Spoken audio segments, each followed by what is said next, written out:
Hello dear viewers, कैसे हैं? आशा करता हूँ कि आप लोग अच्छे होंगे। जैसा कि हम लोग स्टेट की तैयारी के व्यू से क्लास 9 हिस्ट्री को हम लोग रिवीजन एज ए सारांश के रूप में पढ़ रहे थे। तो हम लोग भौगोलिक खोज के बारे में पढ़े थे और अमेरिकन रिवॉल्यूशन यानी अमेरिका की क्रांति के बारे में कुछ पढ़े थे। तो वहाँ से हम लोग आज शुरुआत करते हैं। आशा करता हूँ कि ये वीडियो आप लोग के लिए लाभदायक होगा। ठीक है, तो चलिए शुरुआत करते हैं। आज जैसा कि हम लोग पहले की क्लास में आपत्तिजनक कार्य इसको पढ़ चुके थे। ठीक है, आज हम लोग जो है इससे अगला पॉइंट जो है 7 नंबर पॉइंट से, ठीक है, 7 नंबर पॉइंट से लेखकों एवं प्रचारकों की भूमिका। ठीक है, स्वतंत्रता की भावना जगाने में लेखकों एवं प्रचारकों की अहम भूमिका रही है। 1776 ईस्वी में टॉमस पेन की लघु पत्रिका कॉमन सेंस प्रकाशित हुई। सही बात है, 1773 में जो है टॉमस पेन जो है इस पत्रिका का प्रकाशन कर और उत्साहवर्धक उत्तेजक बातें लिखते थे और क्रांतिकारियों सबको प्रोत्साहित करते थे। ठीक है, इसमें अत्यंत प्रभावशाली व उत्तेजक शैली के लेखन की आवश्यकता पे जोर दिया जाता था, जिससे कि स्वतंत्रता की भावना को तीव्र हो सके। ठीक है, और उस समय के राजतंत्र पर प्रहार किया जाता था। टॉमस जेफरसन ने उपनिवेशवासियों के विद्रोह करने के अधिकार का समर्थन किया, उनकी बढ़ती हुई स्वतंत्रता की इच्छा को प्रोत्साहन दिया, उनको अपने भी लेखनी शैली से ये लोग जो है उसको प्रोत्साहन दिया। ठीक है, अब आगे देखिए, जॉर्ज तृतीय की निरंकुश नीति। जॉर्ज तृतीय की निरंकुश नीति। इंग्लैंड के शासक जॉर्ज तृतीय ने सत्ता संभालते ही अमेरिकी उपनिवेश के प्रति निरंकुश नीति अपनाई। जैसे वो सिंहासन पर आते हैं तो निरंकुश नीति अपनाते हैं। उनकी यह नीति इंग्लैंड में भी अलोकप्रिय थी, या इंग्लैंड की सामान्य जनता भी उनसे त्रस्त थे, यानी इस टाइप की नीति को वो नहीं फॉलो करना चाहते थे। वह व्यक्तिगत शासन के सिद्धांत में विश्वास रखता था, जॉर्ज तृतीय थे। ठीक है, जबकि इंग्लैंड में मंत्रिमंडल की शक्तियाँ बढ़ने लगी। वहाँ पे मंत्रिमंडल जो थे उनकी शक्तियाँ बढ़ रही थी, मंत्रिमंडल भी चाहते थे कि मेरे द्वारा काम हो। जॉर्ज तृतीय के अनुत्तरदायी रवैये ने उपनिवेशों के साथ उत्पन्न हुए संकट के शांतिपूर्वक समाधान की संभावनाओं को वस्तुतः ध्वस्त कर दिया, जो स्वतंत्रता संग्राम हेतु उत्तरदायी कार्य के रूप में सामने आए। सही बात है, जॉर्ज तृतीय एक ऐसा पॉलिसी अपनाया जिसकी वजह से उपनिवेशवासियों जो है इंग्लैंड के शासन व्यवस्था से और त्रस्त आ गया और विद्रोह करने लगे और स्वतंत्रता संघर्ष की जो गतिविधियां जो है तीव्र होने लगी। ठीक है, उसके बाद है तात्कालिक कारण, बोस्टन टी पार्टी। ठीक है, बोस्टन चाय पार्टी। ठीक है, 1773 ईस्वी में चाय कानून द्वारा ईस्ट इंडिया कंपनी को भारत से सीधे अमेरिका चाय भेजने का एकाधिकार प्रदान किया गया, जिसका उपनिवेशवासियों ने जबरदस्त विरोध किया। यानी 1773 ईस्वी में चाय ईस्ट इंडिया कंपनी को ये अधिकार दिया गया कि भारत से सीधे अमेरिका चाय भेजने का एकाधिकार दे दिया गया। ठीक है, तो इससे भी क्या हुआ, उपनिवेशवासियों जो बहुत विरोध किए, बहुत नाराज हुए इससे। ठीक है, जब चाय से लदा हुआ जहाज अमेरिका के बोस्टन बंदरगाह पर पहुंचा, तो वहाँ के कुछ नागरिक आदिवासियों, जो वहाँ के मूल निवासी थे, आदिवासी जो थे, आदिवासी मीन्स क्या, मूल निवासी, रेड इंडियंस, जैसे कपड़े पहने उस जहाज पर पहुंचे और उन्होंने चाय की सही पीटियां समुद्र में फेंक दी। इस घटना को बोस्टन टी पार्टी के नाम से जाना जाता है और ये कब हुआ था, 1773 में, यानी 1773 में हुआ था। ठीक है, अतः ब्रिटिश सरकार ने बोस्टन बंदरगाह पर व्यापारिक प्रतिबंध लगा दिया। यानी उसके बाद ब्रिटिश सरकार जो वहाँ पे व्यापारिक प्रतिबंध लगा दिया बोस्टन बंदरगाह पे, और इस प्रकार अमेरिकी उपनिवेश को विद्रोह की आग में धकेल दिया। सही बात, जैसे ही वहाँ पे व्यापारिक प्रतिबंध लगाया तो सामान्य जनता बिल्कुल विद्रोह की मोड में आ गई, है ना। 5 सितंबर 1774 ईस्वी को 13 उपनिवेशों के प्रतिनिधियों का फिलाडेल्फिया शहर में एक महादेशीय सम्मेलन आयोजित होता है। आगे हम लोग पढ़ेंगे 13 जो उपनिवेश था उसका आगे हम नाम पढ़ेंगे, लेकिन ये 5 सितंबर 1774 ईस्वी को सभी लोग जो है फिलाडेल्फिया शहर में एक सम्मेलन के आयोजन करते हैं और वहाँ पे ब्रिटिश कानून का विरोध करने का, व्यापार का बहिष्कार करने का ये निर्णय लिया जाता है। फिर 18 अप्रैल 1775 ईस्वी को ब्रिटिश सेना तथा उपनिवेशवासियों के बीच लेक्सिंगटन में प्रथम संघर्ष हुआ। जस्ट अगले वर्ष 18 अप्रैल 1775 को ब्रिटिश से न और वहाँ के जो स्थानीय उपनिवेश वासी थे, इन दोनों में जो विद्रोह होता है, संघर्ष होता है, ठीक है। और उसके बाद अप्रैल में ये होता है, फिर अगले मंथ 4 जुलाई, अगले वर्ष है ना 4 जुलाई 1776 ईस्वी में फिलाडेल्फिया में दूसरा महादेशी सम्मेलन का आयोजन होता है। पहला तो हुआ आपको 1774 ईस्वी में और दूसरा होता है 1776 ईस्वी में, ठीक है। इसमें टॉमस जेफर्सन द्वारा तैयार किया गया स्वतंत्रता की घोषणा पत्र जारी किया गया और इस सम्मेलन में टॉमस जेफरसन के द्वारा जो एक माने घोषणा पत्र तैयार किया था, स्वतंत्रता की घोषणा है ना, डिक्लेरेशन ऑफ इंडिपेंडेंस, इसकी घोषणा की गई, ठीक है, जारी किया गया। अब आगे देखिए, जॉर्ज वाशिंगटन को इस घोषणा के तहत जो है अमेरिका उपनिवेश का सेनापति नियुक्त किया गया, ठीक है, अमेरिका उपनिवेश का सेनापति नियुक्त किया गया। इस प्रकार अमेरिकी स्वतंत्रता संग्राम पूरी तरह आरंभ हो गया, जो 3 फरवरी 1783 ईस्वी को पेरिस की संधि द्वारा समाप्त हुआ। यानी 1783 ईस्वी में जब पेरिस की संधि हुई तो उसके तहत जो है इस संघर्ष का विराम लगाया जाता है। 1787 ईस्वी में संविधान का निर्माण होता है, मैंने जस्ट आपको 4 वर्ष के बाद 1787 ईस्वी में वहाँ पर संविधान बनाए जाते हैं और 2 वर्ष के बाद 1789 में इसे लागू किया जाता है और इस तरह से जॉर्ज वाशिंगटन को अमेरिका का फर्स्ट राष्ट्रपति नियुक्त किया जाता है, चूँकि उनके कुशल नेतृत्व में वहाँ का संघर्ष लड़ा गया था। तो देखिए, ये स्वतंत्रता संघर्ष की समाप्ति कब होती है? 3 फरवरी 1783 को पेरिस के संधि के तहत, ठीक है, और उसके 4 वर्ष के बाद 1787 में संविधान का निर्माण हुआ और 1789 में उसे लागू किया गया, ठीक है। अब देखिए इसका परिणाम क्या हुआ, ठीक है। अमेरिकी स्वतंत्रता संग्राम को विश्व इतिहास में एक विभाजन रेखा के रूप में देखा जाता है। इसके तात्कालिक एवं दीर्घकालिक परिणाम दोनों ही निर्णायक थे। सही बात है, विश्व इतिहास में अमेरिका के स्वतंत्रता संघर्ष का व्यापक परिणाम हुआ और उसका तात्कालिक परिणाम भी हुआ और दीर्घकालिक परिणाम भी हुआ। तो चलिए हम लोग पढ़ते हैं। ब्रिटेन का एक कीमती उपनिवेश हाथ से निकल गया तथा अटलांटिक महासागर के पार संयुक्त राज्य अमेरिका के रूप में एक शक्तिशाली राष्ट्र का उदय हुआ, जिसने पूरे विश्व को प्रभावित किया। सही बात है, अमेरिका जो था एक उस समय संसाधनों से प्रचुर था जो ब्रिटेन के हाथों से निकल गया, है ना, और बाद में जाकर के यूएसए के नाम से एक शक्तिशाली राष्ट्र का उदय होता है। दूसरा है, अमेरिकी स्वतंत्रता संग्राम एक तरह से वाणिज्यवादी प्रतिबंधों के विरुद्ध एक विद्रोह था, है ना। अतः इसे एडम स्मिथ के लेसेज फेयर के सिद्धांत को मौजूद किया है। यानी अमेरिका का स्वतंत्रता संघर्ष था एक तरह से आपको वाणिज्यवादी प्रतिबंधों के विरुद्ध था। सही, मैंने ब्रिटिश कंपनी जो है, ब्रिटिश गवर्नमेंट जो है, वहाँ पर कई तरह के जो व्यापारिक प्रतिबंध लगाया, कर बढ़ाया, इसी के विरोध सिर्फ वहाँ पर विरोध हुआ, इसीलिए उसको वाणिज्यवादी प्रतिबंधों के विरुद्ध संघर्ष था, ठीक है। और इसीलिए एक लेखक हुए, इकोनॉमिक हिस्टोरियन, आर्थिक इतिहासकार जो हुए एडम स्मिथ, उसकी पुस्तक लेसेज फेयर के सिद्धांत को मजबूत किया। उनकी जो एक सिद्धांत था लेसेज फेयर यानी मुक्त व्यवहार, उसके सिद्धांत को मजबूत किया। तीसरा है, ब्रिटेन की हार का दोष जॉर्ज तृतीय तथा उसके मंत्री के मत्थे मढ़ा गया। फलतः, सही बात है, शासक तानाशाह जो वहाँ के राजा जो हुए, निर्णय तो वो खुद लिया है, लेकिन जब ये हार हुई, पराजय हुई, तो वहाँ के मंत्रिमंडल पे दोष मढ़ा गया, ठीक है। और इसका परिणाम ये हुआ कि तानाशाह बनने का जॉर्ज तृतीय का सपना चूर हो गया। सही बात है, नाराजगी हर स्तर पे हुई होगी, तो जॉर्ज तृतीय का जो तानाशाह बनने का प्रवृत्ति था उसको चकनाचूर हो गया।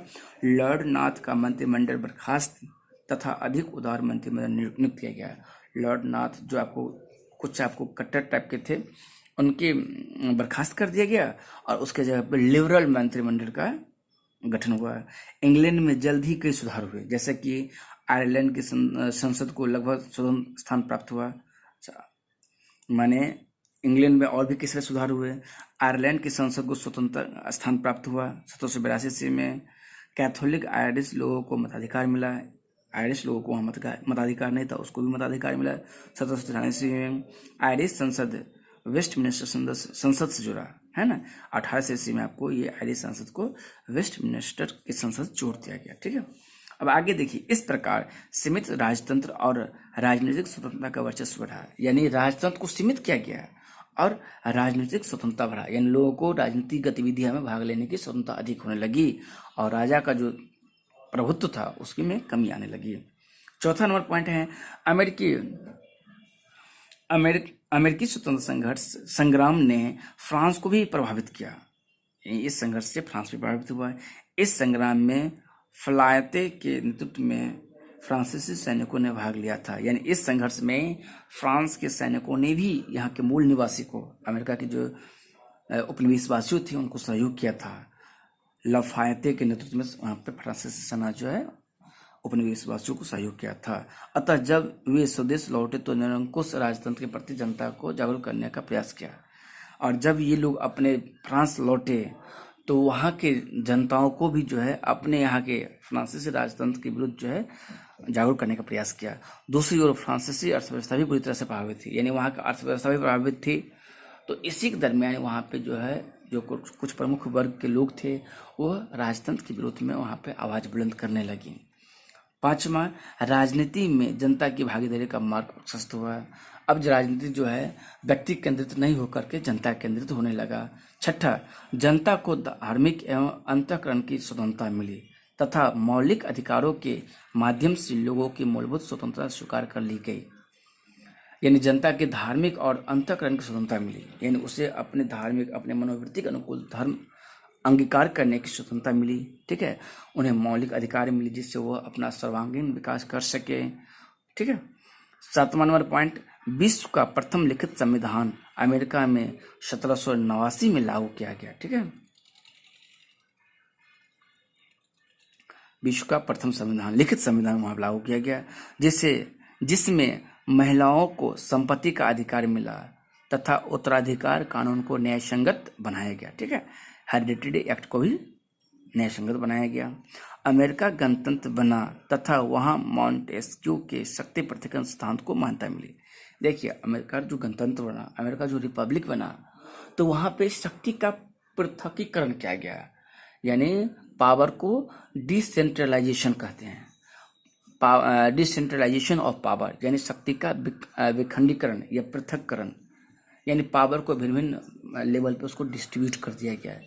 इससे क्या होता है, तो सबों को भागीदारी होती है और अच्छे ढंग से प्रशासन करते हैं। यदि राजतंत्र की तरह यदि वहाँ भी पावर को लगा दिया जाता है तो फिर स्वतंत्रता संघर्ष का कोई परिणाम अच्छा नहीं रहता है, इसलिए वहाँ पे पावर को भिन्न भिन्न वर्गों में बांट दिया गया। अब आगे है, वयस्क मताधिकार लागू नहीं हुआ तथा स्त्रियों को भी मताधिकार से वंचित रखा गया। मताधिकार का अधिकार आधार संपत्ति को बनाया गया जो उचित नहीं था। वहाँ पे एक डिमेरिट क्या था, तो अभी भी वयस्क मताधिकार ने जो इंडिया में जो है स्वतंत्रता की प्राप्ति के साथ ही आपको सभी व्यक्तियों को वयस्क मताधिकार मिला, जबकि अमेरिका में ऐसी बात नहीं लागू की गई, जो एक अच्छी बात नहीं थी। ठीक है, स्त्रियों को भी आपको मताधिकार से वंचित रखा गया, ये भी एक अच्छी बात नहीं थी। ठीक है, चलिए आगे देखिए, इन सब मामला में हमारे देश आगे हैं। ठीक है, सबों को अधिकार दिया, समान अधिकार दिया, यूनिवर्स एडल्ट फ्रेंचाइज के सिद्धांत को अपनाया और गरीब अमीर सभी व्यक्तियों को समान एक मत गिराने का अधिकार दिया। ठीक है, हम आगे चलते हैं 10 नंबर में। इस प्रकार संयुक्त राज्य अमेरिका का गठन नए राज्य के रूप में हुआ जिसमें पहली बार लिखित संविधान, शक्ति के पृथकीकरण का सिद्धांत, धर्मनिरपेक्षता का सिद्धांत और व्यक्तिगत स्वतंत्रता का सिद्धांत राजनीतिक व्यवस्था के मूल आधार माने गए। सही बात है, जब वहाँ पे पहला संविधान, विश्व का पहला संविधान, लिखित संविधान जब वहाँ लागू किया गया तो इसमें कई तरह के लोगों के अधिकारों को समाहित किया गया, जो एक अच्छी बात थी। इन सिद्धांतों का प्रसार यूरोप में भी हुआ। जब वहाँ पे अमेरिका में इस बात को लागूकरण हो गया तो इसका प्रसार यूरोप में भी, यूरोप के अन्य कंट्री में भी हुआ।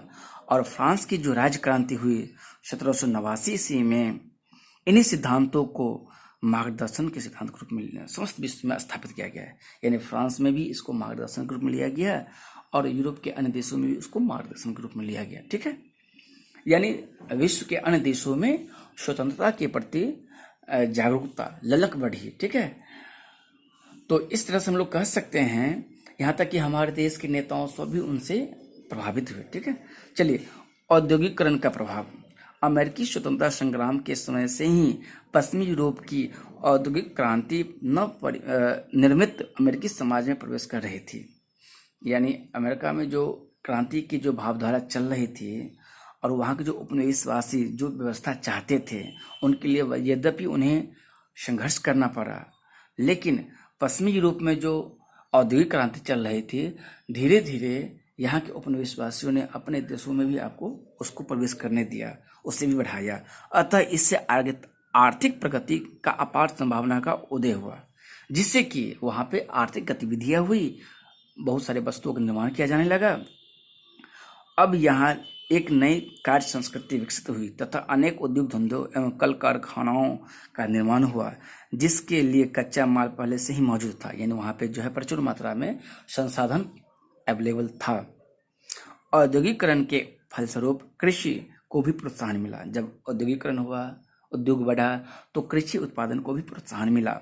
अतः आर्थिक क्षेत्र में अभूतपूर्व उन्नति हासिल हुई, जिसका परिणाम एक सशक्त एवं विकसित देश के रूप में संयुक्त राज्य अमेरिका का उदय होता है। सही बात है, अमेरिका जो विश्व का अभी भी एक शक्तिशाली राष्ट्र है, इसमें वहाँ का उद्योग धंधा, वहाँ के कृषि का उत्पादन और वहाँ के मजबूत राजनीतिक व्यवस्था के परिणाम स्वरूप ही हुआ है। ठीक है, अब आगे देखिए, यहाँ देता है इंग्लैंड के असफलता के कारण, है ना। इसमें जो इंग्लैंड असफल हुए, इसके कुछ निम्न कारण है, इसको हम लोग पढ़ते हैं। यद्यपि इंग्लैंड काफी शक्तिशाली था एवं विश्व में उसके कई उपनिवेश भी थे, परंतु उसे अमेरिकी स्वतंत्रता संग्राम में हार का मुंह क्यों देखना पड़ा? इंग्लैंड की असफलता के निम्न कारण थे। पहला, अमेरिकी उपनिवेश अटलांटिक महासागर के पार लगभग 3000 मील की दूरी पर स्थित थे, अतः वहां समय से सेना व रसद पहुंचाने में कठिनाई होती थी। दूसरी ओर अमेरिका की भौगोलिक स्थिति से भी अंग्रेजी सैनिक परिचित नहीं थे। सही बात है, अटलांटिक महासागर के एक छोर पे आपको ब्रिटेन है, यूरोप है, तो दूसरे छोर पे आपको अमेरिका है। तो एक लंबी दूरी को पार करके वहां जाना पड़ता था, जल्दी वहां पर रसद या सैनिक भेजना एक कठिन काम था। और अमेरिका का जो भौगोलिक स्थिति था, उन स्थिति से ब्रिटेन के सैनिक परिचित नहीं थे, एक ये भी कारण था। दूसरा, अमेरिका की शक्ति को नजरअंदाज किया गया एवं अधिकांश अंग्रेज इसे गृह युद्ध ही समझते थे।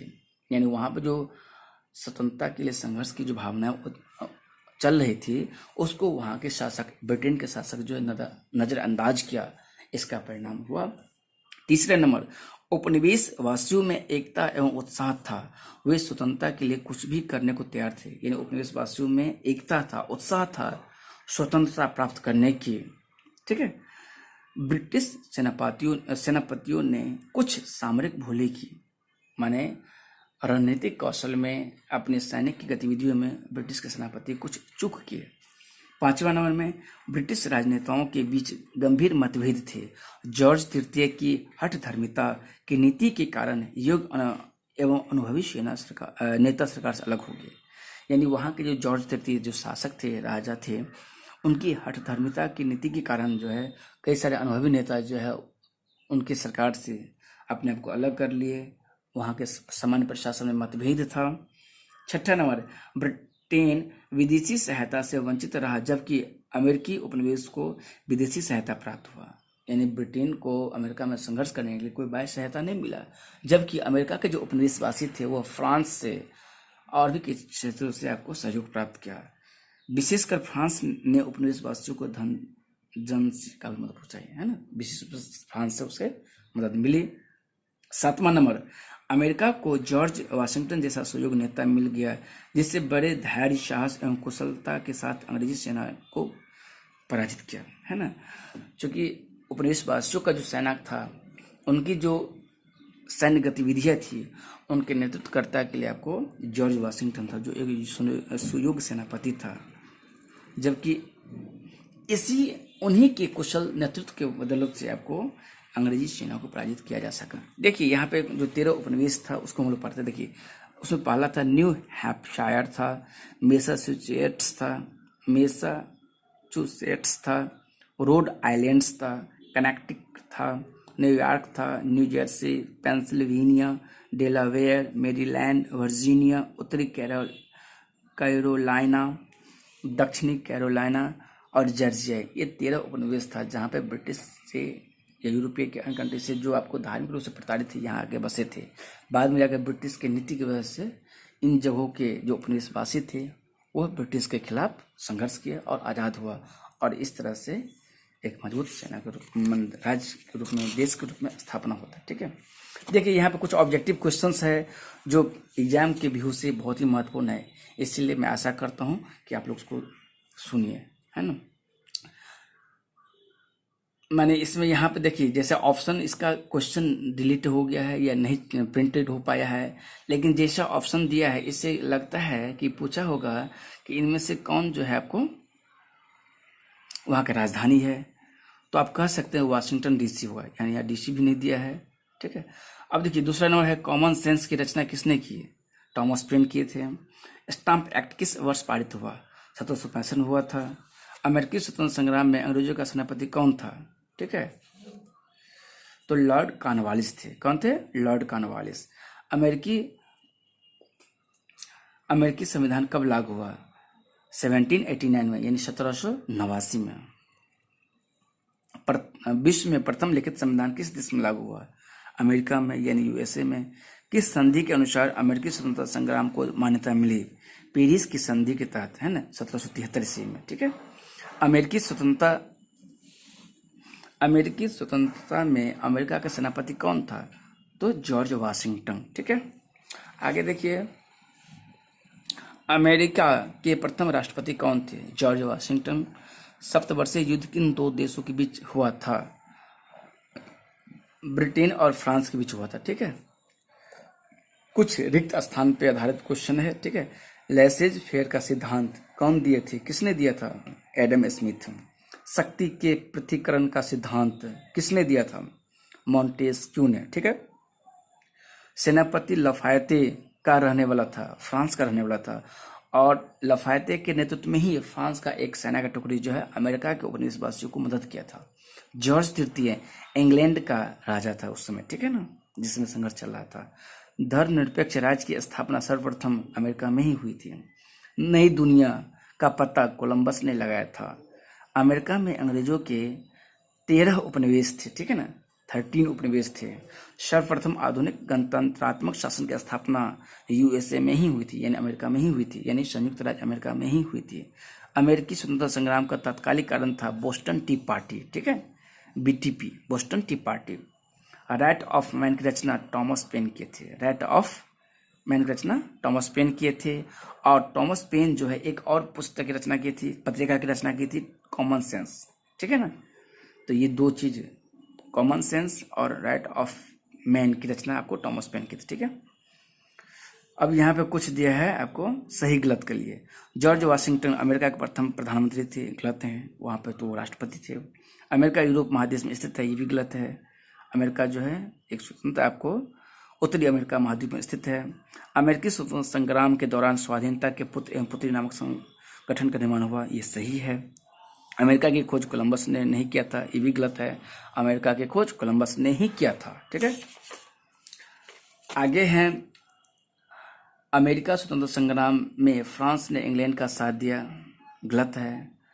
फ्रांस जो है अमेरिका के उपनिवेशवासियों को साथ दिया।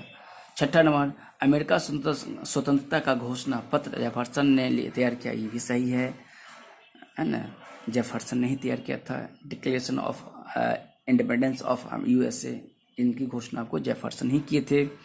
स्टाम्प एक्ट ग्रेनविले के समय पारित हुआ था, ये भी सही है। ग्रेनविले जब प्रधानमंत्री बने तो उस समय ये एक्ट पारित हुआ था, जिसकी वजह से उपनिवेशवासियों पे व्यापक टैक्स लगा दिया गया, ठीक है। तो ये ऑब्जेक्टिव था, अब तो आगे जाकर लॉन्ग है, ठीक है। तो एग्जाम के व्यू से ये सभी ऑब्जेक्टिव है। आप लोग इसको पढ़िएगा, कमेंट बॉक्स में कमेंट कीजिएगा और अपने फ्रेंड सर्कल में इसको शेयर कीजिएगा, जिससे कि अधिक से अधिक लोगों को लाभ हो सके। मैं आशा करता हूँ कि ये वीडियो भी आप लोगों के लिए लाभदायक होगा। ओके।